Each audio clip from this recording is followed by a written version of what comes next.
Capítulo 15. Sangre y caucherías. Tres emociones hondas y poderosas confluían y se mezclaban en el alma de Augusto Macchi durante el viaje por la trocha. Una era la del momento en que se despidió de su caballo en la plaza de Chachapoyas. Con él abandonaba al último comunero. Bien mirado, Benito Castro. Tuvo más fortuna, puesto que no pasó por la pena de tener que despedirse de Lucero. Augusto planteó el cuello del bayo, recibió con displicencia los 30 soles que por él le dieron y estuvo viendo cómo su nuevo propietario lo llevaba jalando calle abajo hasta desaparecer doblando una esquina. Es una tristeza inexplicable la del campesino que se queda a pie, separándose de su caballo, en un mundo desconocido. El animal sufre también.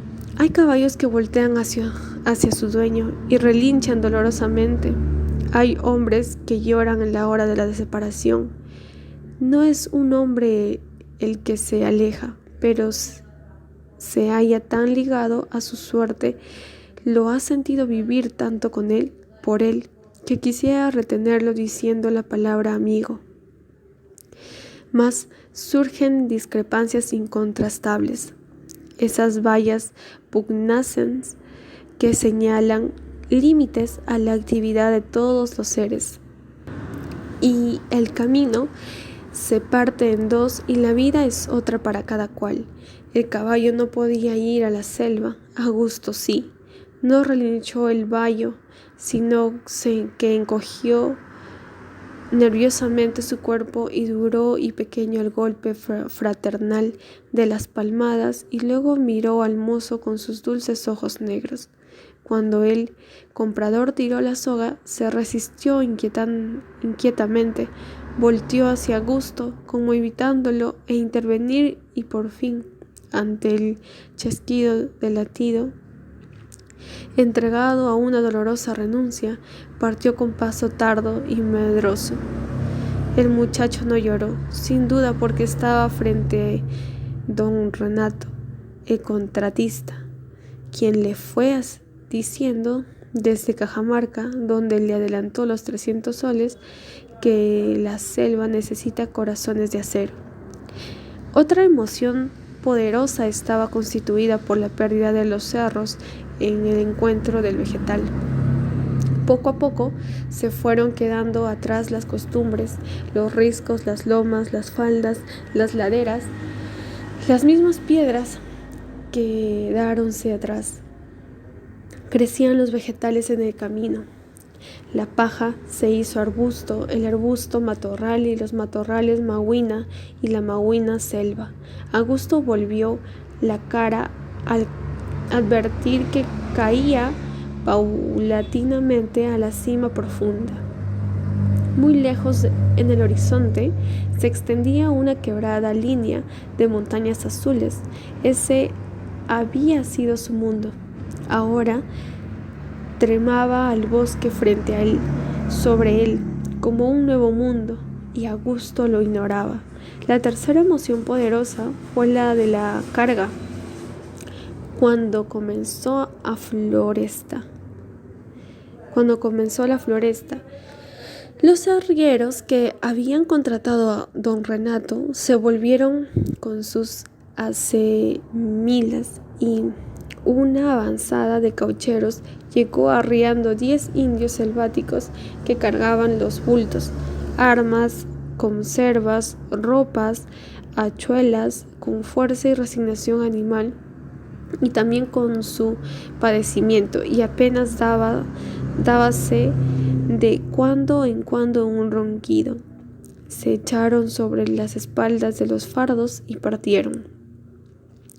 Se hundía en la selva del Tune con una trocha con piso de lodo, bóveda de ramas y paredes de troncos y llanas. Adelante marchaban los indios, tras don Renato, Los muchachos contratados, entre los que se hallaba Augusto y los caucheros, era la tarde y sin embargo parecía ya el anochecer. De cuando en cuando el sol se filtraba dando un violento chucouso de luz que encegaría las pupilas. El suelo fangoso estaba dividido en hoyos según el largo del paso. En ellos chapoteaban los caminantes monótona y lentamente, ploch, ploch, ploch. Iban en fila y cada uno miraba la espalda del compañero, algunos tallos y más allá la sombra. Les parecía avanzar hacia la noche. Don Renato dijo en cierto momento, sin duda sintiendo sobre sí toda la sugestión dramática del bosque amazónico: muchachos, estamos en la selva. Ciertamente, y el alma de Augusto confundía en una sola emoción al vallo y a la espalda doblada por la carga. Marguicha se erguía en cierta zona especial de su intimidad, triunfando de todas las contingencias. En el barro les llegaba por las rodillas, pero lentamente fue aflojándose y ahondándose. Uno de los indios cargados gritó desde adelante: ¡Mucho hondo! Un cauchero avanzó, ciñéndose a los tronchos laterales. Augusto no veía bien, oyó solamente que decían: ¡avancen si pueden! Surgieron pues, hundiéndose en un fango aguachento hasta los 20 y luego hasta las axilas. Los cargueros, doblados bajo el peso de los fardos, se enlodaban la cara y los largos pelos colgantes. Atrás, quienes tenían carabinas las levantaban sobre la cabeza con los dos brazos. En un lado y otro de la trocha, a la incertidumbre luz perforaba la bóveda de ramas.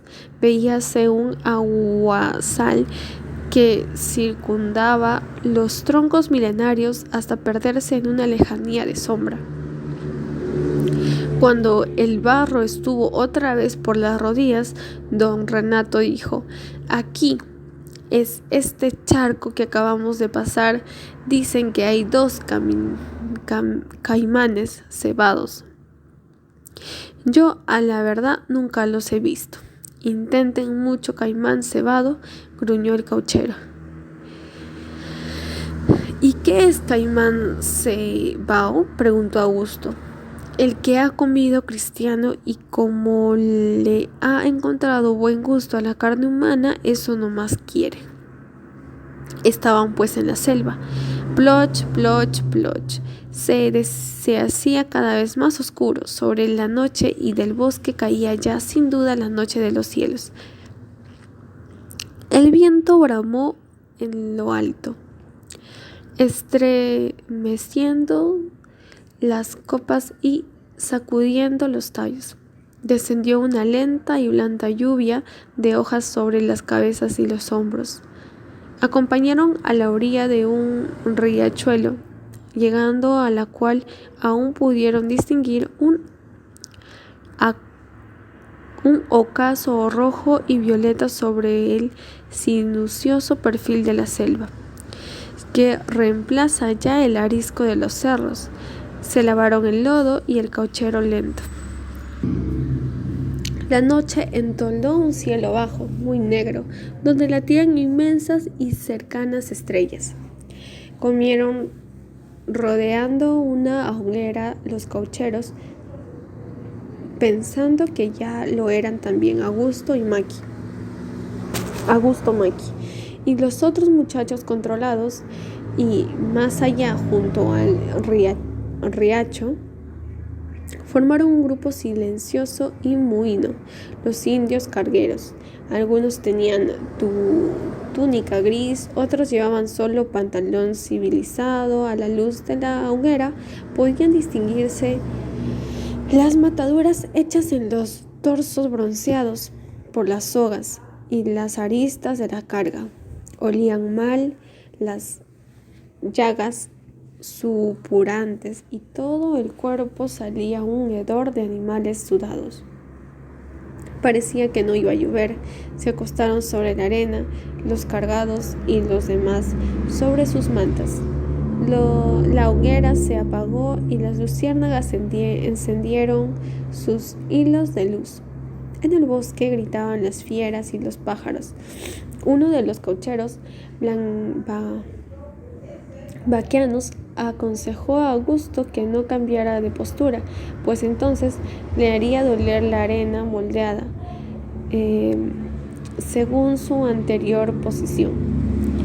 Era cuestión de asimilar nuevos conocimientos, mas todos parecían muy pequeños frente a la inmensidad de rumores y voces desconocidas y distante y misteriosa extraña.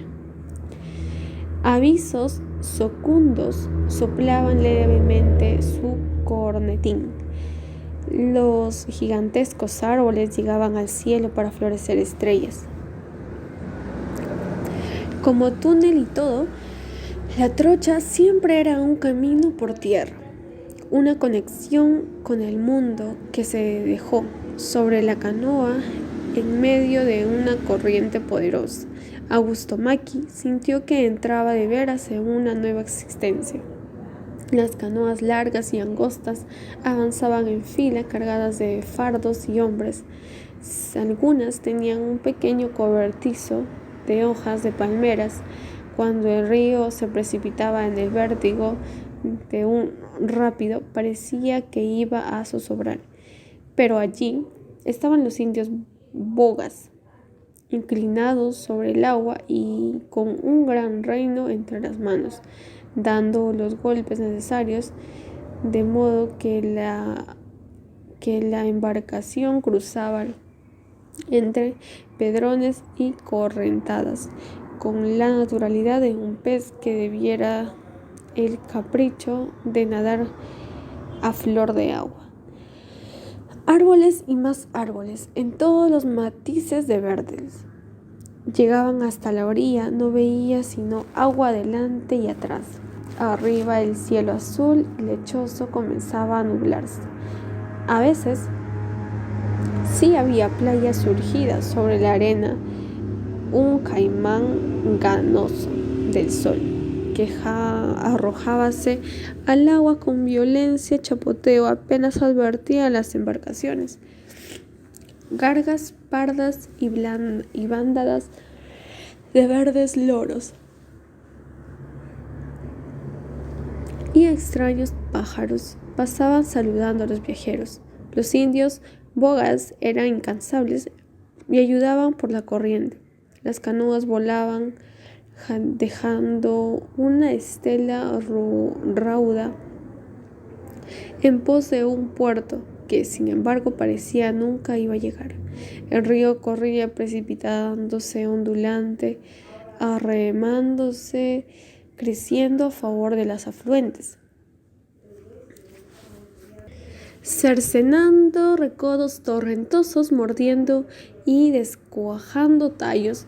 Bañaron las playas anchas blancas de arenas, rompiéndose mugidoramente en estrechos rocosos, tornando a veces una paz de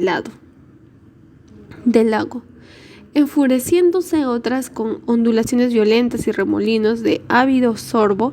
El río, pese a su anchura, era abarcable de orilla, pero daba la impresión de que era inalcanzable hasta su término. Llegó un momento en que solo se dijeron irse solo. Las canoas volteaban por un afluente y después de 2 horas de surcada recalaron en el puesto canuco. Se conoce recién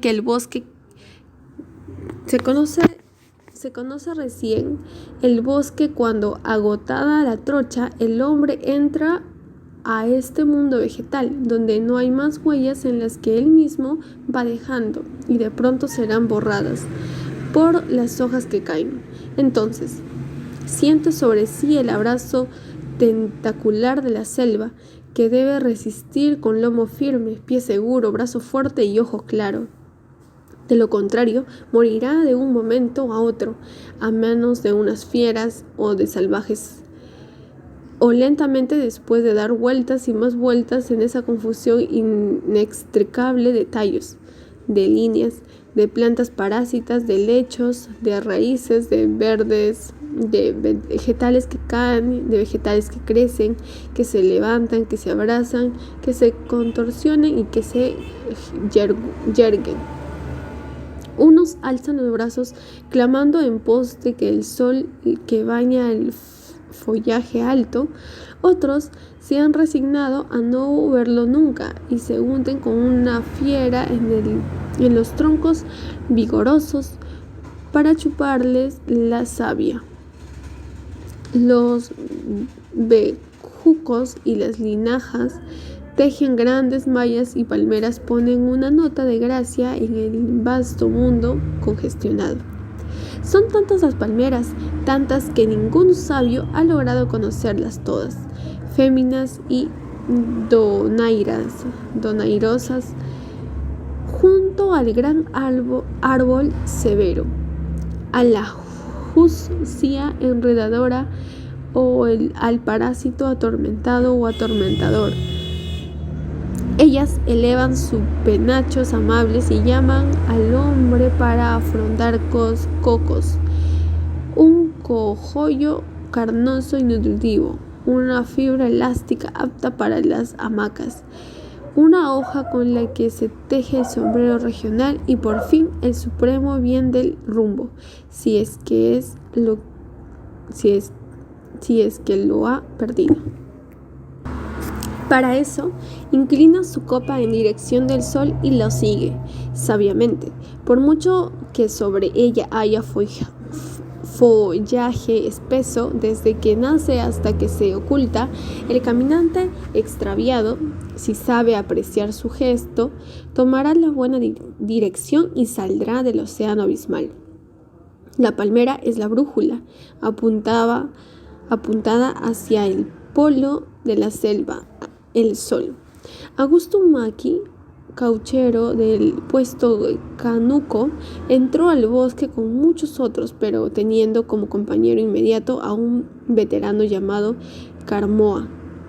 Él le decía: le perderás el miedo a la selva el día en que te metas 4 leguas más allá de las trochas y las señales hechas en los árboles y vuelvas. Augusto por el momento se advertía incapaz de tal hazaña, tropezaba en las raíces de los árboles y lianas y ramas le golpeaban la cara, apenas veía. «Conoce el caucho», dijo Carmona. Detuviéronse ante un martirizado ser de los bosques lleno de cortaduras y lacras. Los tajos habían lacerado su hermoso tallo de blanca corteza y echado sangre hasta matarlo. El hombre también sangraba ahí, el civilizado, el salvaje. Augusto Maki, ya que había tenido ocasión de observar lo que pasaba en el puesto de Cánuco, vio en ese vegetal a un hermano de desgracia. Sin embargo, debía ser implacable. Poco después encontraron un árbol intacto y un veterano y novato clavaron en la tibia piel de la hoja filuda de las hachuelas y ceñieron los recipientes de latón que había almacenado el descenso jugo. No podían desperdiciar tiempo en esperar de que se llenaran y siguiendo adelante. Ya recogieran los depósitos a la vuelta. La selva creció y creció ante los pasos de Augusto Maki y su compañero, y terminando el día, pudieron volver con la tarea hecha. No encontraron más árboles de caucho, pero el sacrificado a muerte dio la proporción reclamada. Varias barracas de tallos de palmeras se levantaban en un campo talado formado el puesto de Cánuco. En una vivía don Renato y el segundo jefe llamado Custodio Ordóñez. En otra, los caucheros más o menos libres que dominaban a los salvajes y a los peones. En las demás, los indios de la selva y de la sierra, más bien dicho, los pobres, porque también había allí blancos y mestizos, y los barrancas lamentaban sus pisos entre gruesas pilastras de trozos a fin de eludir la humanidad del llano amazónico. En una casa especial estaban las mujeres indias, concubinas de don Renato Ordóñez y los mandones. Del corazón de la selva traían a las jóvenes salvajes a agonizar en brazos de los hombres duros y despóticos, lúbricos y violentos. Ordóñez era un tipo alto, musculoso, de ojos claros y una cara chupada a la que le alargaba más la barba de punta. Se tocaba la cabeza con un amplio sombrero de palma y vestía una camisa amarilla y pantalón fuerte. Las botas recias tenían hebillas de planta. De su cinturón colgaban siempre un revólver y de su hombro a veces un fusil. Don Renato era el dueño y primer jefe del puesto de Cánuco, pero como Ordóñez tenía el carácter más violento, en ese mundo de violencia resulta mandado en primer lugar. No solamente los hombres que estaban en Cánuco explotaban el caucho de esa región, también los indios que vivían en la selva adentro debían llenarlos todos los sábados su cuota. Eran esclavos del servicio de los caucheros. Los habían reducido por medio del fusilamiento y del látigo, y de allí que ellos dejaban de cazar, de sembrar, de tejer, para poder cumplir con la obligación. Desde la mañana a la tarde del sábado llegaban viendo de todos los lados del territorio de la tribu, de los hombres, las mujeres, los niños, cargados de negras pelotas de caucho, cobrizos, de melenas desengañadas, algunos con túnica gris, otros desnudos. Los caucheros recibían las porciones y los indios que no entregaban completa eran flagelados. A un árbol se los ataba para darles 50, 100 latigazos. Hasta los niños eran azotados ardorosas y sangrantes. Todos los indios llevaban el trasero lacerado. Ordóñez gritaba: indios haraganes. Como sigan mermando la entrega, no los voy a latigar, sino a matar. Desde tiempos viejos la batalla había sido dura. Hay una historia que vale la pena contar.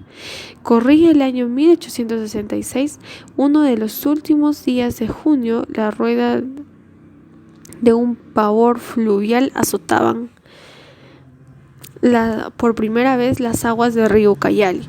El Putumayo partió de Iquitos en una de las primeras exploraciones organizadas por la Marina de Guerra. Las paletas chapoteaban inquietantemente en aguas desconocidas, a un lado y a otro de la selva.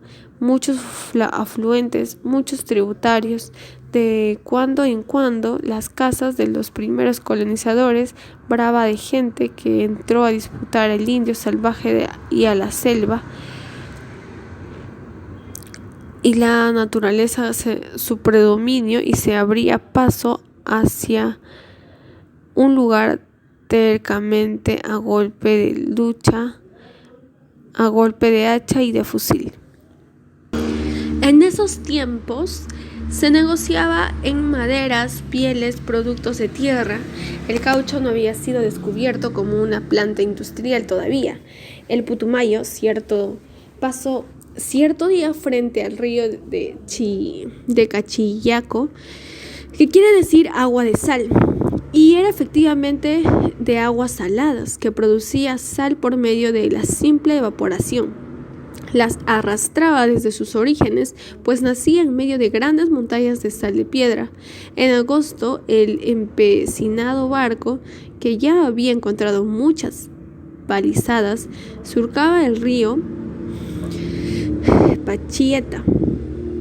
Los colonizadores iban escaseando. Los mismos expedicionarios tenían que contar leña para alimentar el fuego de las calderas. La invasión era lenta y la selva, celosa de su salvaje virginidad, envidiaba más y más palizadas. Los troncos negros y los pedazos flotando a media agua embestecían el barco, haciéndolo tropidar. Se aumentaron la presión de las calderas, las ruedas chapoteaban con violencia y el Putumayo seguía corriente de agua arriba, indeclinablemente. Una correntada impetuosa arrojó al vapor en medio de un taco de troncos que habían formado en un recodo del río. La presión fue aumentada inútilmente. El barco prisionero apenas se balanceaba entre los troncos y seguían los costados. Marineros provistos de lanchas tuvieron que bajar a cortar los madereros y deshacer paulatinamente la valla, librando los fragmentos a la corriente. Después de un día entero de trabajo, el Putumayo queda libre. No son hombres de hacerse atrás los que pelean con la selva. Siguieron pues, mas la selva no se rinde. Al siguiente día, un palo enorme embiste al vapor y lo quiebra, y el agua entra inundando 2 secciones de popa. Hay que verar el barco en el primer banco de arena para impedir que se hunda. El jefe de la expedición, quienes mientras realizaban las reparaciones, va a la boca del Pachilleta en busca de víveres. El 14 aparecieron en la orilla 4 cachivos, los que hacían ademanes y señas amistosas a los expedicionarios. Estaban desnudos, son altos, fuertes, empuñaban lanzas, y otras tribus temen a los cachivos y ninguna los ha vencido en la guerra. Pero los civilizados no pueden manifestar miedo. Se arruina un bote y van en el de los oficiales Tahuara y Watts y algunos mineros. Los cachivos los recibían cordialmente y los invitaban a seguirlos. Tahuara y Cachivo avanzaban tras ellos por la arenosa playa. De pronto, desde los árboles que se levantan al fondo, vuelan 1000 flechas raudas que derrumban a los oficiales y los enhernizan de varillas. Los 4 cachivos vuelven y les hunde las lanzas en el pecho. Los mineros habían sacado un bote y sin tiempo de empujarlos, se tiran al río y ganan a nado el Putumayo. Entrando los indicios levantan los cadáveres y encuentran el bosque. El Putumayo vuelve a Iquitos. Los cachivos creen haber ganado la partida. Son ahora 3 barcos, el Morona, el Napo y el Putumayo, los que ingresan al sinuoso Cayali. Viendo Iquitos, la vista del cerro Chanchaguayay impresiona muy bien por la sencilla razón de que es de piedra. Muchos expedicionarios ven piedras después de años. Otros miran las de gran tamaño por primera vez en su vida. En los llanos amazónicos, las piedras son de casi desconocidas. Estas Sacagawea no tienen nada especial, ningún particular encanto, son especialmente piedras en un mundo de tierra, vegetales y agua. Es así, convierten en piedras preciosas. El barco entran al Pachieta, los cachibos bravos habitan al margen de la tierra. El jefe de la expedición, prefecto Arana, despacha indios cubinos para que busquen a algún cachibo mansos que residen en la margen izquierda. Por fin acampan todos en Citesco Isla, 3 millas más allá de la Chonta Isla, lugar del dramático episodio. A fin de que los salvajes no escucharan el ruido de los vapores y se prevengan, al día siguiente, la expedición entre los beatos y las canoas manejados por los indios cavernosos, y es un atardecer cardero y cálido cuando llega a Chota Isla. Los indios conocedores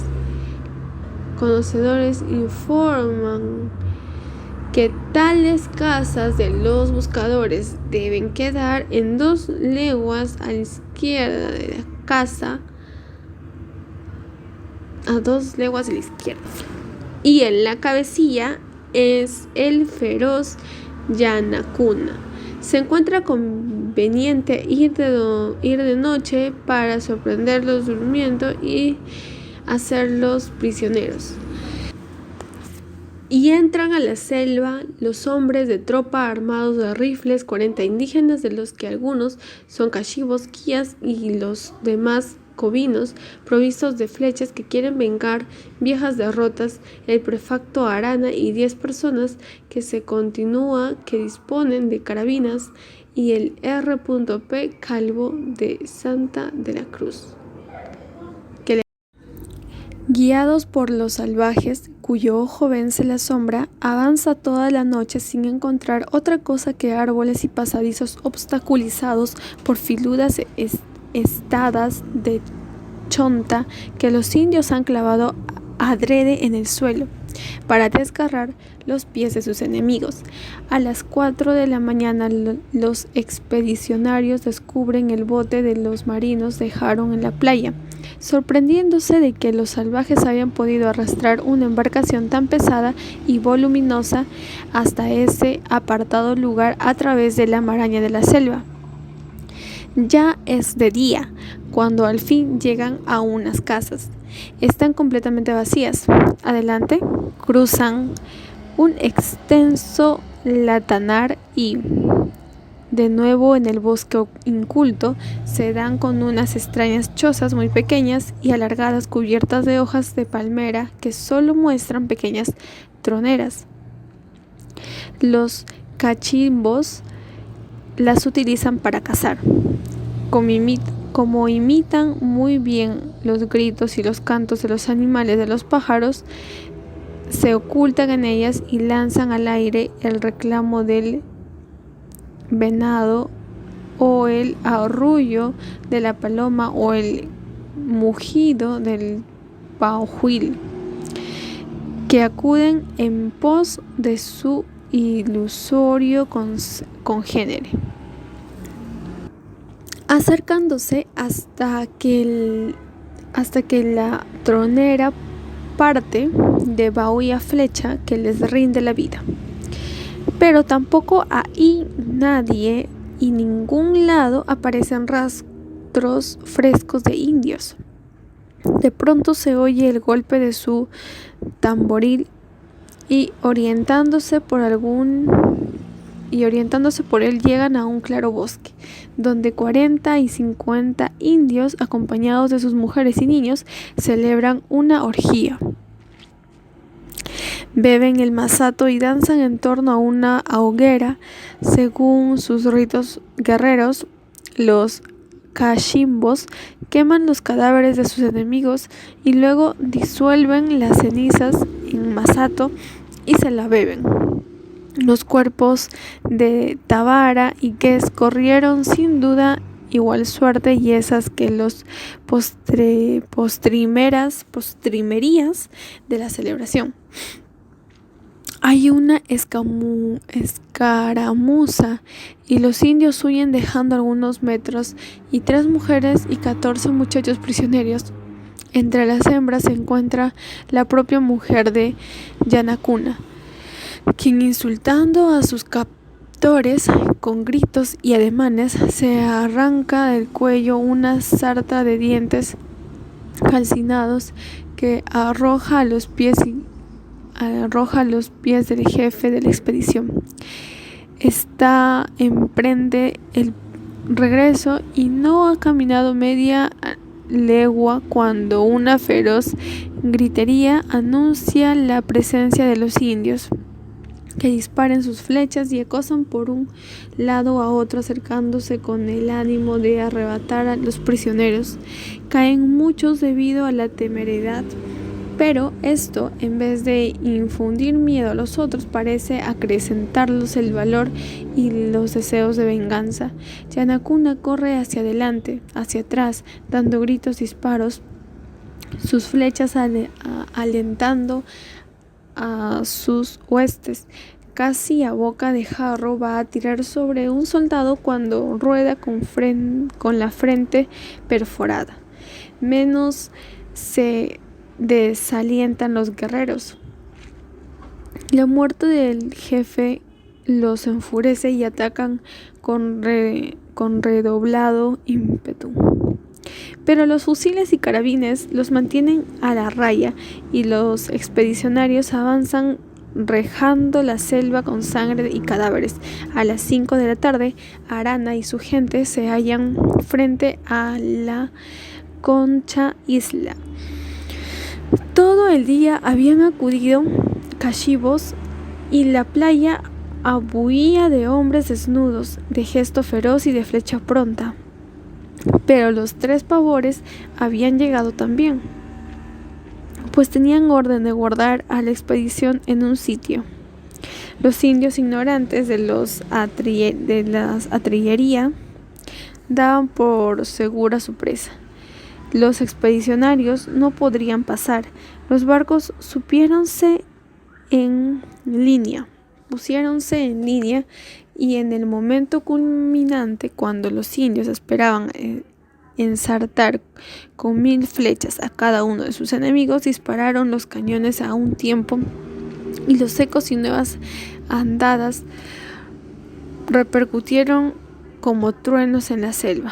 En esa apretada masa, la metralla arrasó y los cachivos supervivientes corrieron hacia el bosque dando alaridos entre cadáveres destrozados y heridos que se retorcían y sangre espesa que empapaba las arenas. La expedición nombró a este lugar Puerto de Castigo y, para reafirmarse su decisión de dominio, continuó aguas arriba por el Pachilleta. Así, con este y otros parecidos episodios, comenzó la conquista de la selva. Continuó con el apogeo del caucho. No ha terminado todavía. En el tiempo del caucho, miles de hombres resueltos penetraron al bosque, llevaron codicia y valor que fueron exaltados y deformados hasta la barbarie, en un mundo donde la ley estaba escrita en el cañón del fusil. Muchas tribus bravas continuaron resistiendo y las masacraron sin piedad. Las masas y sometidas no lo fueron menos, con el agravante de que pudieran soportar el peso de la carga, mas este era agobiador y a veces solían levantarse para sacudirlo. Cada día llegaban menos indios llevando caucho al puesto de Canut. Don Renato optó por irse y traspasó el puesto, y desde luego los hombres de sus respectivas deudas con sus respectivas deudas a Custodio Ordóñez. En vano reclamó a Augusto Macchi que lo dejaran partir. Debía 100 soles y tenía que quedarse. Él, más que un prisionero de los hombres, se sentía un prisionero de la selva. Era difícil fugar por el bosque sin perderse, y para ir por el río se necesitaba canoa y experiencia rápidos. La vida en Cánuco pasaba lenta y duramente. Tras las barras que daban el bosque, delante de ellos el río y otra vez el bosque en la ribera fronteriza, arriba en un cielo denso y las nubes o alumbrado por el sol ardiente. Cada 15 días, cada mes, llegaba de Iquitos una lancha llevando provisiones y noticias y recogía el caucho. La lancha era el único contacto que los caucheros tenían con el mundo. Llevaba también licor y mandones se embriagaban, especialmente Ordóñez. Entonces Ordóñez echaba tiros y a diestra y siniestra y amaba y torturaba a una indicieta de 15 años llamada Maybi. El río crecía en tiempo de las grandes tempestades y después se retiraba hacia el centro del cauce, dejando playas anchas donde ponían sus huevos las tortugas. Algún árbol centenario caían desgajado por el rayo y 10 comenzaban a subir hacia el sol en un mismo lugar. La selva es inmortal a favor de una gleba honda, de un calor genésico, de una lluvia copiosa y de un sol esplendente. Viéndola es fácil comprender que su vida no reside en la raíz ni en el fruto, sino en las fuerzas esenciales. Augusto entraba cada vez más lejos en el bosque, aunque siempre tras Carmona. Paulatinamente fue tomando confianza, pero la impresión misteriosa que le producía la selva no se amenguaba en ningún caso. Le parecía que más allá de los lugares a los cuales llegaba, aún más allá estaba guardando un inquietante secreto. Carmona le decía que era así siempre y que aún los caucheros más antiguos del mismo nativo relegaban al encontrarse solos muy adentro, y no por las fieras y los salvajes, sino debido a la sobrecogedora llamada de lo desconocido. Augusto, en la calma del bosque, observó muchos pájaros y le llamaron la atención por su rareza. El huancabi, valeroso cazador de víboras; el mártir pescador, que se alimentaba de pescado y posado sobre una rama inclinada sobre el agua, deja caer sus extremos que contienen semillas a modo de cebo para zambullirse con presteza y sacar al pez en el pico apenas se acerca. El tucán, que agita las hojas en forma de cálices que contienen agua para que la inviertan en su pico grueso y vasto. En momento de lluvia mira al cielo y con el pico abierto, pues no puede beber de otro modo.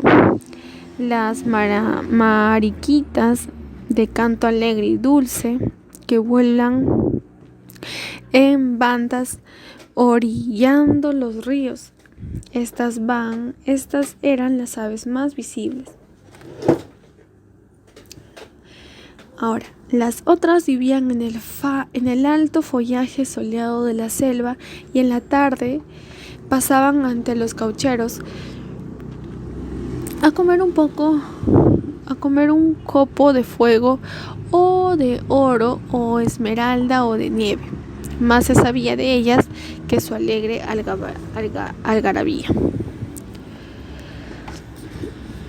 Una noche en que cantó cerca del canuco el ayayay mamá, un cauchero contó una de esas tantas leyendas, porque en el fondo del bosque tropical, mientras la luna plateada, las copas de los enormes árboles y las aguas de los ríos inmensos, el ayayay mamá canta larga y dolosamente.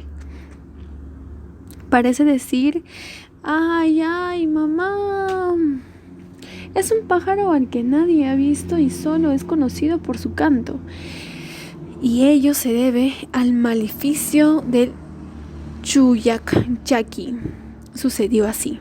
Hace tiempo, mucho tiempo, vivía en los márgenes de un afluente del Napo río que avanza la selva adentro para desembocar en el Amazonas, la tribu Secoya del cacique Caranque. Él tenía, como todos los indígenas, una caballa de tallos de palmera, tachada en hojas de la misma planta. Allí estaba con su mujer y se llamaba Nara, y su hijita.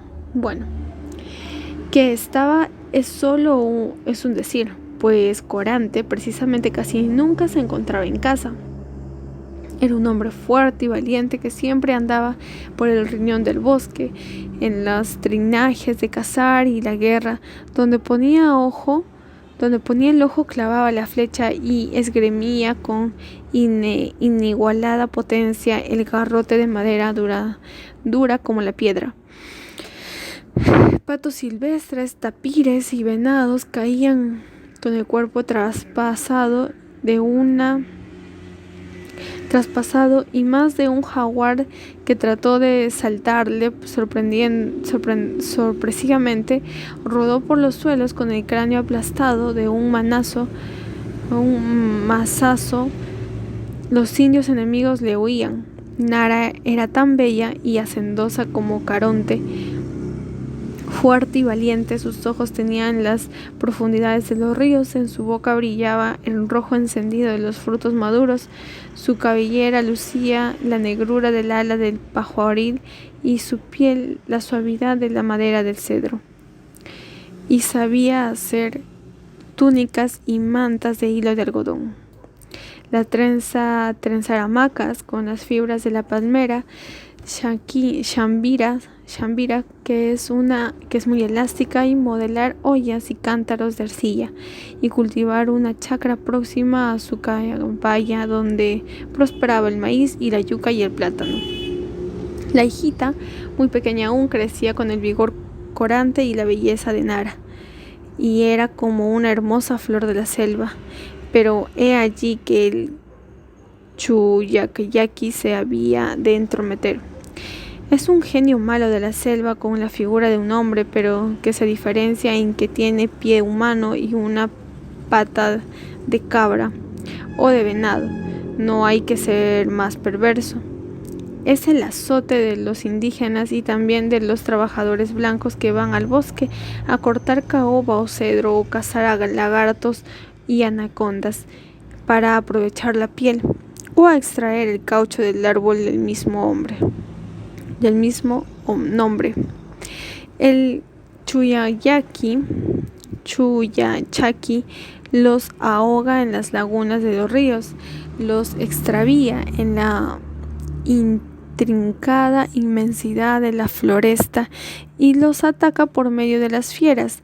Es malo cruzarse en su camino, pero resulta peor que él se cruce en el suyo, que él se cruce en el de uno. Cierto día, el Chuyacchaki pasó por las inmediaciones de la cabaña del cacique y distinguió a Nara. Verla y quedarse enamorado de ella fue todo uno, y como puede tomar la forma del animal que se le antoja, se transforman algunas veces en pájaro y otras en insecto, para estar cerca de ella y contemplarla a gusto sin que se alarmara. Más pronto se cansó y quiso llevarse consigo a Nara, Se internó entonces en la espesura, recuperó su forma y para no presentarse desnudo, consiguió cubrirse matando a un pobre indio que estaba por allí de caza, robándole la túnica, y era larga y le ocultaba la pata de venado. Así disfrazado se dirigió al río y cogió la canoa de un niño a quien sus padres ordenaron recoger algunas plantas medicinales había dejado en la orilla. Tan malo como es, no le importó la vida de un indio ni tampoco la del niño, que se iba a quedar en el bosque sin poder volver. Fue bogando hasta llegar a la casa del cacique, hasta que en una de las riberas, Nara hermosa, Nara mujer del cacique Corante, dijo mientras arribaba: «Soy un viajero hambriento, dame de comer». La hermosa Nara le sirvió en la mitad de la calabaza de yucas y los choclos cocidos y también plátanos. Sentado en la puerta de la cabaña, comió lentamente el chuyacllaki, mirando a Nara, y después dijo: «Hermosa Nara, no soy un viajero hambriento, como has podido creer, y he venido únicamente por ti. Adoro tu belleza y no puedo vivir lejos de ella. Ven conmigo». Nara respondió: «No puedo dejar al cacique Corante». Y entonces el Yuyacyaxi se puso a rogar y a llorar para rogarle para que Nara se fuera con él. «No dejaré al cacique Corante», dijo Nara por último. El Yuyacyaxi fue hacia la canoa muy triste, subió allá y se perdió en la lejanía, bogando del río abajo. Nara se fijó en el rastro y el visitante había dejado de caminar por la arena y la ribera, y al advertir una huella de hombre y otra de venado, exclamó: «Es el Yuyacyaxi, el Chuyachaki». Pero cayó en el lecho en el que el cacique Corante cuando éste volvió de sus correrías para evitar que se expusiera a las iras del malo. Y pasaron 6 meses, y al caer la tarde, el último día de los 6 meses, un potentado atrocó su gran canoa frente a la cabaña. Vestía una rica túnica y se adornaba de cabezas con vistosas plumas y el cuello con grandes collares. «Nara, hermosa Nara», dijo saliendo a tierra y mostrando 1000 regalos, «ya verás por esto que soy poderoso. Tengo la selva a mi merced. Ven conmigo y todo será tuyo». Y estaban ante él todas las bellas flores del bosque, todos los más dulces frutos de los bosques y todos los más hermosos objetos: mantas, vasijas, hamacas, túnicas, collares, dientes, semillas que fabricaban todas las tribus del bosque. En una mano de Yuyacyaxi se posaba un guanaco blanco y en la otra un pajaril de color de la noche. Veo y sé que eres poderoso», respondió Nara, después de echar un vistazo a la huella que confirmó sus sospechas. «Pero por nada del mundo dejaré al cacique Corante». Entonces el Yuyacyaxi dio un grito y salió la anaconda del río, y dio otro giro y salió el jaguar del bosque, y la anaconda enroscó su enorme y elástico cuerpo al lado del jaguar, enarcó su lomo felino al otro. «¿Ves ahora?», dijo Yuyacyaxi, «mando en toda la selva y los animales de la selva. Te haré morir si no vienes conmigo». «No me importa», respondió Nara. «Haré morir al cacique Corante», replicó Yuyacyaxi. «Él prefería morir», insistió Nara. «Él preferirá morir», insistió Nara. Entonces el malo pensó un momento y dijo: Podría llevarte la fuerza, pero no quiero que vivas triste conmigo, pues eso sería desagradable. Retornaré como ahora dentro de 6 meses, y si rehusas acompañarme te daré el más duro castigo». Volvió la anaconda al río y el jaguar al bosque y el Yuyayacsi a la canoa llevando todos sus regalos. Muy triste, subió ella y se perdió otra vez en la lejanía del bogando río abajo. Cuando Corante retornó a la cacería, Nara le refirió todo, pues era imprescindible que lo que le hiciera, y el cacique resolvió quedarse en su casa para el tiempo en el que Yuyayacsi ofrecía regresar a fin de defender a Nara y a su hija. Así lo hizo. Corante templó su arco con nueva cuerda, agudizó muchas de las flechas y estuvo rodando por los contornos de la cabaña todos los días, y una tarde en la que Nara se hallaba en la chacra de maíz se le presentó de improviso el Yuyayacsi. «Ven conmigo», le dijo. Es la última vez que te lo pido. Si no vienes, convertiré a tu hija en un pájaro y se quejará eternamente en el bosque y será tan arisco que nadie podrá verlo, pues el día en que sea visto, el maleficio acabará tornando a ser humana. Ven conmigo, te lo pido por última vez. Si no, pero nada, sorprendiéndose de la impresión de la amenaza que le produjo, en vez de ir con él, se puso a llamar: «Coranque, Coranque». Y el cacique llegó rápidamente con el arco en tensión y lista la builla de la flecha para atravesar el pecho de Yuyayacsi, pero este ya había huido, desaparecido en la espesura, corriendo los padres hacia el lugar donde dormía su hijita, y encontraron la hamaca vacía, y desde la tumultuosa verdura de la selva les llegó la primera voz, el doliente alarido: «Ay, ay, mamá», que dio nombre al ave hechizada. Nara y Corante envejecieron pronto y murieron de pena oyendo la voz trencida de su hijita, convirtiéndose en un arisco pájaro inalcanzable aún con la mirada. El «ay, ay, ay, mamá» ha seguido cantando sobre todo en las noches de luna, y los hombres del bosque cosechan siempre la espesura con la esperanza de liberar a ese desgraciado ser humano, y es bien triste que nadie haya logrado verlo todavía. Llegó el tiempo de la vainilla y Augusto se dio cuenta, debido al intenso olor, de que tras las barracas en el comienzo de la selva había un gran matorral.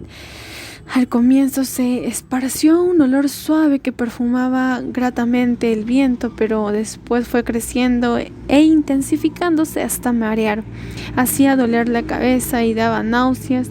El matorral, sarmentoso de hojas grandes, estaba pletórico de cápsulas que se movían blandamente, prodigando su aroma denso.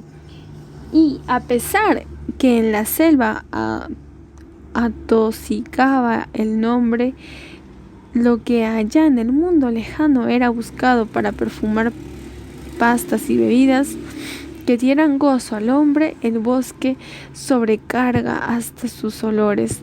Ordes gritó: «Boten esa vaina».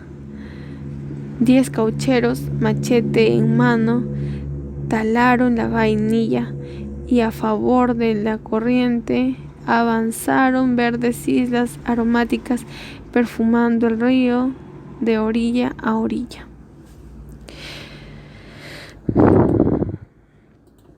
De noche, Augusto pensaba en Marguilla. El día está lleno de afanes, y en medio del bosque había que tener todos los sentidos alertas y orientados a lo inmediato. En cambio, acurrucado en la hamaca, oyendo la voz de los caucheros y solamente la de los zancudos, cuando aquellos se callaban, podía integrarse con libertad a sus recuerdos.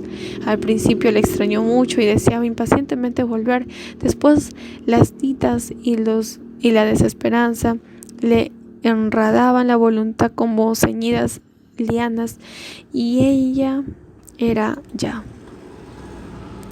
apenas una incierta promesa que iba a ser preso como estaba de la deuda del bosque y del agua. Además, no quería retornar derrotado. Carmona dijo que podían cambiar de patrón, dándose a la fuga. ¿Cuándo? ¿Cómo? Ahí estaba la cosa. El hombre no podía vivir todo el tiempo en la espesura, y saliendo de ella hay siempre contratistas, capataces y jefes y caucheros de que se entienden perfectamente. Una tarde llegó al puesto de Cánuco en una pequeña canoa un cauchero al que llamaban el Chino. Sin saber a nadie, había trabajado selva adentro y llevó sus negras bolsas de caucho por el mismo río, desde la canoa palada aquí, palada allá. Las manejaba, parecía el pastor de un raro rebaño acuático.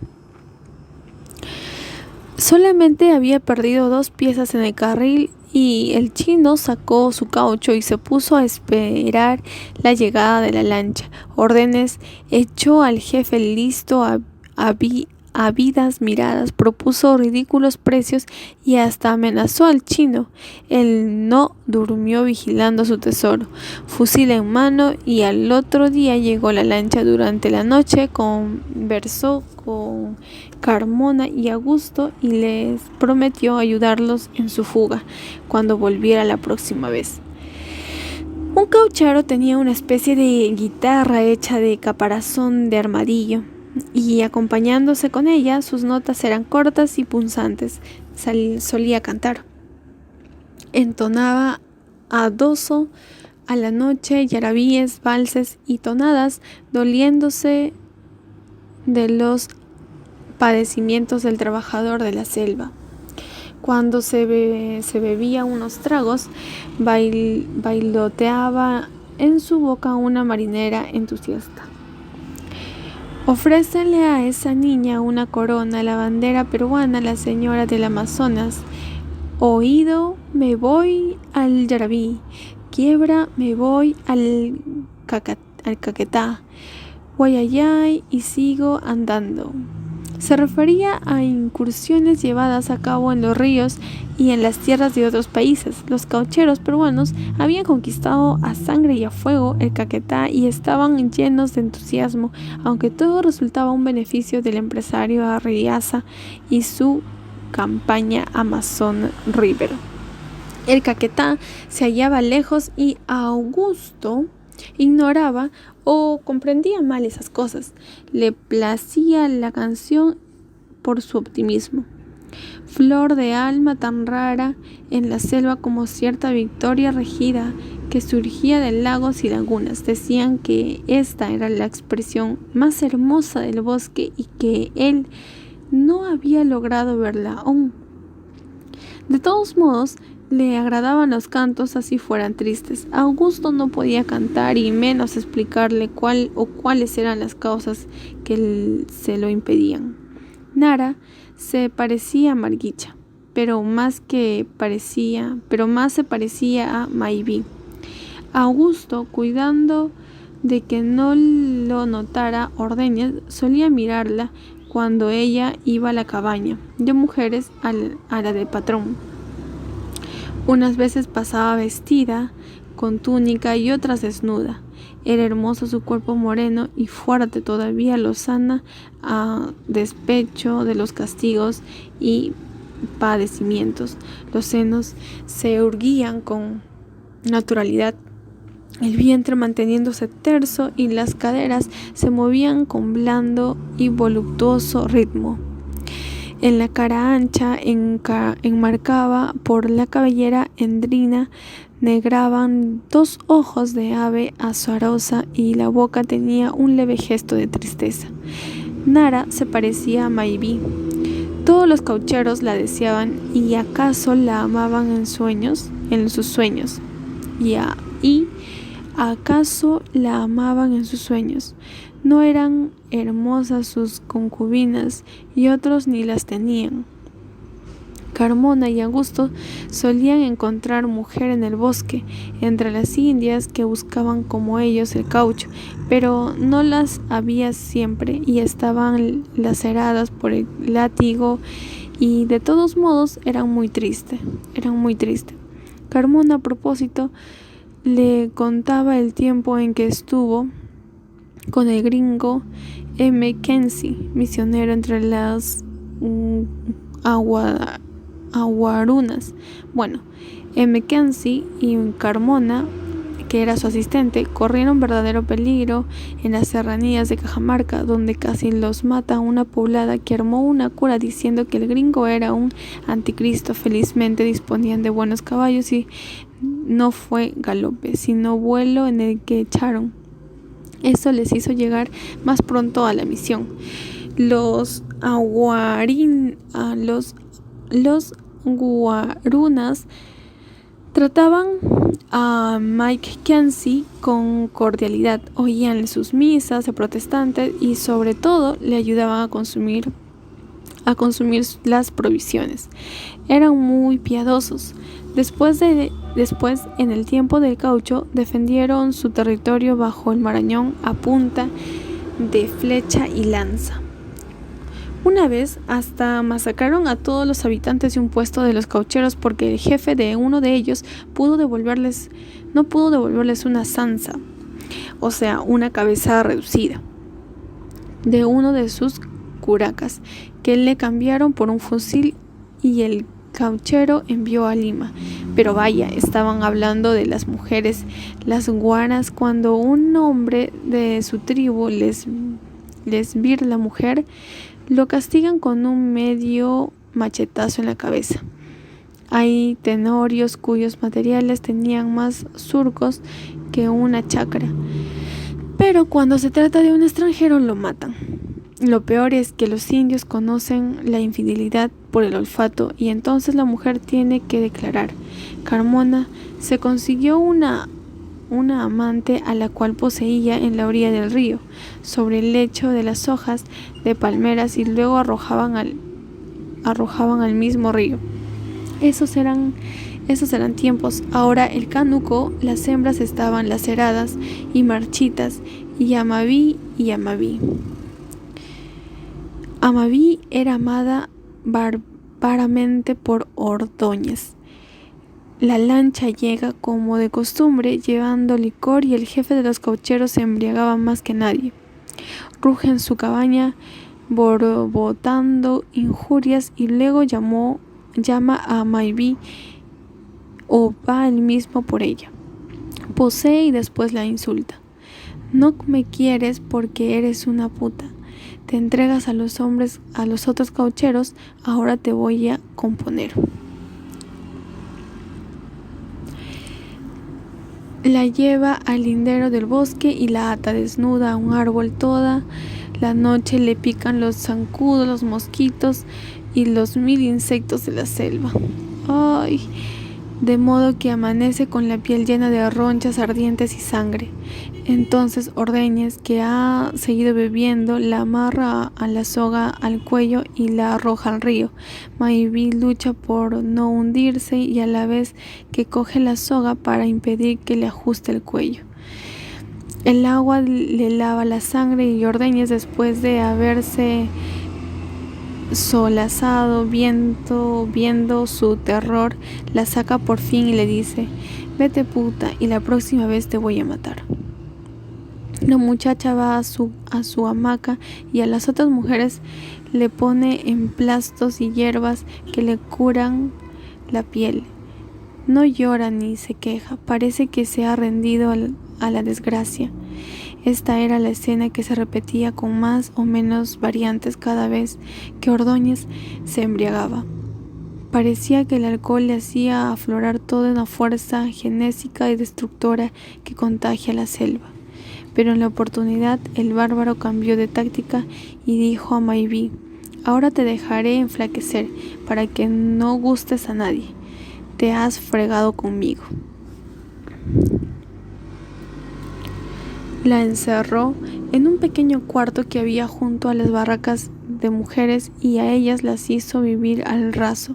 Nadie debía dar nada a Maibí, ni agua ni alimentos. Ordóñez seguía borracho y solía rondar en torno al cuarto echando tiros. Al que encuentre por acá lo mato, gritaba. Augusto tenía mucha pena por Mayví y a la segunda noche, en un momento en que Ordóñez entró a su cabaña para beber, le llevó a la muchacha un jarrón de agua y unos plátanos. Mayví, a recibirlo, les dijo: bueno, muchacho bueno, con el acento profundo y trémulo que tenía a veces la selva. Al tercer día Ordóñez dejó de beber y la libertó. Augusto fue dejado en el puesto a fin de que Ahumaru Caucho, junto al fuego formado por las ahumantes hojas de la palmera chapaja, mojaba un palo en la cubeta del caucho y luego lo metía en el humo para que el jibe que se iba pegando tomara densidad. Hubiérase realizado muy bien su tarea de no estar al acecho de Mayví. Ella también lo miraba. Era hermosa Mayví, era bueno y fuerte Augusto. No siempre podían verse y lo hacían disimulando en la dirección de sus miradas. Otras veces debían contemplar horribles cuadros. No abundaba el caucho y Ordóñez reclamaba siempre más. Un sábado al atardecer llegaron 2 indios atemorizados, llevando solamente una bola por todo. Los que acudieron durante el día tampoco habían entregado su porción completa y fueron flagelados, pero a la vista de esa pequeñez, la codicia de Ordóñez se exasperó, gritando: ¿por qué los indios haraganes? ¿Por qué? Le temblaba la barba y los ojos claros relampagueaban bajo la ala del sombrero de palma. No hay caucho, repitieron los indios mirando desoladamente la selva. En realidad, el bosque estaba lleno de árboles, pero el caucho comenzaba a quedarse exhausto. ¿Cómo no va a haber? Da pereza, no traen. Ordóñez desenvainó un largo y filudo machete, que más parecía un sable, y abalanzándose sobre el que estaba más próximo, le voló la cabeza y de un solo jato. El cuerpo se derribó pesadamente y el cuello mutilado parecía un surtidor de sangre. La cabeza también sangraba y antes de inmovilizarse con los ojos muy abiertos, le temblaron los labios de un tic espantoso, tal como si hubiera querido hablar. Los otros indios habían huido al bosque, mientras tanto Ordóñez, gritando su machete como si buscara contra quién descargarlo, ordenó: boten el cuerpo al río y la cabeza clávenla en la pica a la entrada del bosque para ejemplo de haraganes. Así lo hicieron y la cabeza estuvo en alto. La cabeza estuvo en alto mirando e hinchándose, hasta que olió demasiado mal y fue arrojada al río a su vez.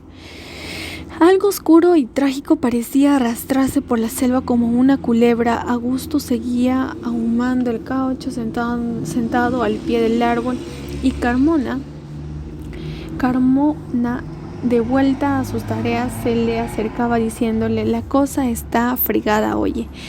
He encontrado muy poco indio sangrando caucho, aunque a la verdad hay que ir muy lejos y dispararse. A uno lo vi agudizando flechas y me dijo que iba a matar a Paujil, que Paujil ni vainas, pa' eso no se le labran 50 flechas. Lo más malo es que la desgracia les ha hecho entender la necesidad de huir y están amigos de la tribu vecina que conoce el curare. Augusto ya había oído hablar de esa sustancia paraliza los nervios. Carmona siguió hablando. Ordóñez lo sabe, pues otros caucheros lo han puesto al corriente de todo. Se ha encorajinado, diciendo que quiere que se levanten para matar él solo a todos los sublevados. Pero otra desgracia solapa y próxima acecha a Augusto desde la pelota del caucho. Ya había notado que el caucho estallaba al contacto del fuego y estaban leves gotas y jeve que producían pequeñas lacras en las manos. Más una vez, acaso porque pusiera la bola muy abajo o se le alargara la llamarada súbita, o la misma goma estuviera mezclada con una sustancia resinosa y propicia al estillado, explosionó arrojándole una gran cantidad de caucho hirviendo sobre la cara. Sintió como si se le clavaran puñales en los ojos y cayó hacia un lado yerto. Cuando volvió en sí, ululando de dolor, le habían echado agua a la cara y le retiraban de ella una suerte de antifaz que llegaba a adherirse a su piel. Lo podía ver y le pusieron un emplasto de hierbas calmantes, amarrándoselo con un género. El dolor era tan fuerte que hasta le impedía escuchar. Sin embargo, en su desesperación, agudizó el oído y percibió unas voces que decían como viniendo de muy lejos: ya ha pasado eso varias veces y sigue la desatención. Debían dar antiparras a los saumadores. ¿Qué les importa aquí? Tienen una fábrica de ciegos. ¿Ciego? Augusto gimió. ¿Me voy a quedar ciego? Se extendió un pesado silencio sobre su cabeza y, haciendo un gran esfuerzo, pudo percibir el lejano rumor del bosque. Lo llevaron a su hamaca y se puso a esperar angustiadamente a Carmona, sin saber ya que el tiempo según la luz, siendo por primera vez un ciego. Pero deseaba esperanzadamente todavía y guardaba a Carmona con una vaga confianza. Carmona le manifestó: es triste, habrá que esperar a que te cures las heridas para ver. ¿Por qué no me dijiste? Sollozó Augusto.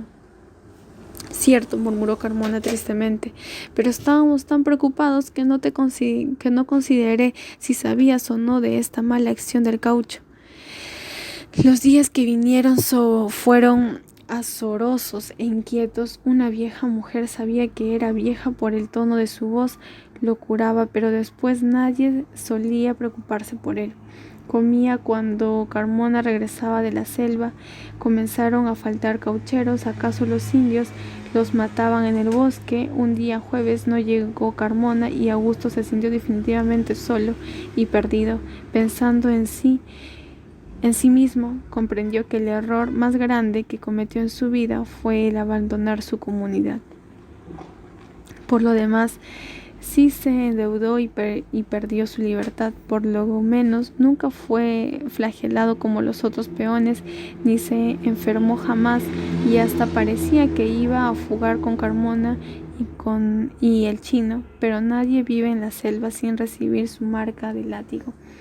Bala, zarpa, víbora, flecha, caucho. A él le había tocado ahora la del caucho, y del modo más duro e irremediable.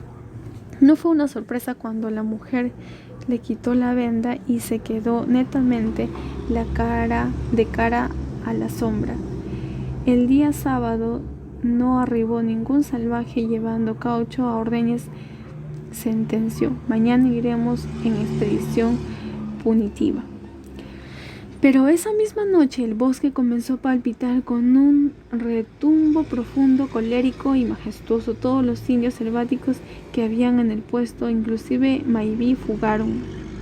El maguaré, como en los tiempos viejos llamaba a las tribus el combate, es un gran timal hecho de un tronco ahuecado a fuego con huelga entre las dos vigas y retumba al golpe de un duro mazo. Sin duda estaba muy lejos, a mucha distancia de ahí, pero su sonido poderoso caminaba leguas de leguas y sonaba en los oídos como si estuviera muy próximo. Él también era un explotado, pero los indios de la selva no sabían eso. Según contaban, solían matar a todos los cobrizos que no respondieran en su dialecto. La palpitación del maguaré seguía conmoviendo la noche. Pasaron muchas horas y una voz temblorosa y honda lo sacó de su angustiada soledad. ¡Augusto! Era Mayví. ¡Augusto!, profirió un alegre grito y le tendió las manos. Ella dijo que había vuelto porque sin duda las tribus perdían, como recorrió cuando estaba muy niña y no quería ver morir. Ya estaba cansada de ver muertos. También tuvo la impresión de que encontraría a Augusto. El mozo, por primera vez, pensó que su cara debía estar horrible, pero se puso de pie y abrazó a Mayví. Los desgraciados se tomaron con un amor poderoso en el que se conjugaban las angustias, el gozo y el padecimiento. Al otro día, la selva escuchó que al derrumbo majestuoso del maguaré se unía la precipitación nerviosa de los fusiles. Primero un jaguar, luego 2 venados y por último un tapir pasaron corriendo a través del campo talado. Huían del terreno de lucha. Mayví informaba todo lo que veía Augusto y él le hacía conjeturas sobre el combate. ¿Acaso tuvieran ametralladoras? Él vio lo que era eso un día. Entretanto, allá lejos, avanzando metódicamente, iban 300 caucheros que se habían reunido en Sachayacu. Otros tantos se encontraron en un puesto más avanzado y marchaban realizando una maniobra envolvente. Ahora verían los indios lo que era encontrarse entre dos fuegos. Custodioso Ordóñez caminaba a la cabeza de la gente de Cánuco, temerario y certero, derribando a los indios desde las copas en las cuales se ocultaban, o los que caían heridos los ultimaba en un culatazo en la cabeza. Las flechas parecían eludirlo hasta que una vibró hundiéndose en el hombro. Después de arrancársela con un violento tirón y mirarla, gritó: «¡Curaré! ¡Curaré!». Escarmienten a los salvajes. Disparó y quiso seguir haciéndolo, pero ya no fue obedecido por la mano cuando trataba de correr el cerrojo del Mauser. Dio unos cuantos pasos tambaleándose y cayó. Sus últimas palabras fueron: «¡Avancen! ¡Maten!». Los caucheros avanzaron y se quedó solo. Más allá estaba un cadáver y un indio que con la cabeza recostada sobre un tronco parecía dormitar. Por más que Ordóñez se agitaba, la mano izquierda se inmovilizó y también las piernas terminaron por quedar fuera de control, como si no pertenecieran a su cuerpo. Era tóxico curaré. Hecho de hierbas, le estaba paralizando los nervios motores. Sabía eso Ordóñez y tenía terror y cólera de morir así. Hubiera querido machacar una cabeza de salvaje, morder un cuello, pero hasta sus dedos estaban ya rígidos y en vano trató de ceñirlos al tórax para probar a peñiscos si se le adormecía también. Sin duda ya le costaba trabajo respirar y el cerebro se le nublaba y comenzaba a ver sombras. Sus ojos vacilantes deformaron la selva y comenzó a contornearse fantásticamente, doblando y enroscando sus tallos y tornándolos a estirar como si en vez de palos duros fuera inmensas y elásticas serpientes, pero ya crecía la sombra y el postro, por mucho que dilataran las pupilas, no conseguía ver nada sino sombra. Ordóñez perdió el sentido. Con los pulmones paralizados, se asfixió rápidamente, dando cortos ronquidos. Su cara estaba amoratada, casi negra, que cayó al pie de la selva, derrotado por una esencia mortal. Tras 3 días duró el estruendo. Al fin se calla el magaré y las descargas van espaciándose. Maiví y Augusto coligen que han perdido a los indios, pues de otro modo el retumbo continuaría y los caucheros sobrevivientes bogarían abajo, fugando. Suenan nuevas y intermitentes descargas. Se trata sin duda de los fusilamientos. Sin embargo, redondeando el puesto de Cánuco, la selva se alza silenciosa y tranquila. Son señas engañosas. Con silencio y tranquilidad, la selva está envuelto desde los más viejos tiempos las grandes dramas amazónicas. Un día después llegaron a su puesto los caucheros de Cánuco. Los principales jefes y mandones habían muerto y los supervivientes traían más de 30 mujeres prisioneras. Desde luego que, según contaban, decapitaron y fusilaron a los principales cabecillas indios, y los otros tuvieron que aceptar la obligación de entregar caucho, aunque sudaran sangre para obtenerlo. Con Ordóñez habían terminado las deudas y todos estaban satisfechos, aunque exhaustos por las fatigas del combate. Como sobraban mujeres jóvenes, Maiví fue dejada con Augusto, y pasó el tiempo y el trabajo tornó a ser duro y cruento en las caucherías. La ley del más fuerte es la ley de la selva. En el puesto Cánuco comenzaron a pelear por la preeminencia y nuevos ordeñes se enunciaban a la imponencia rabiosa de sus rivales y al corazón transido de los indios. Maiví y Augusto fueron a vivir a una cabaña levantada en la orilla del bosque. Ella cultivaba una chacra de yuca y plátanos.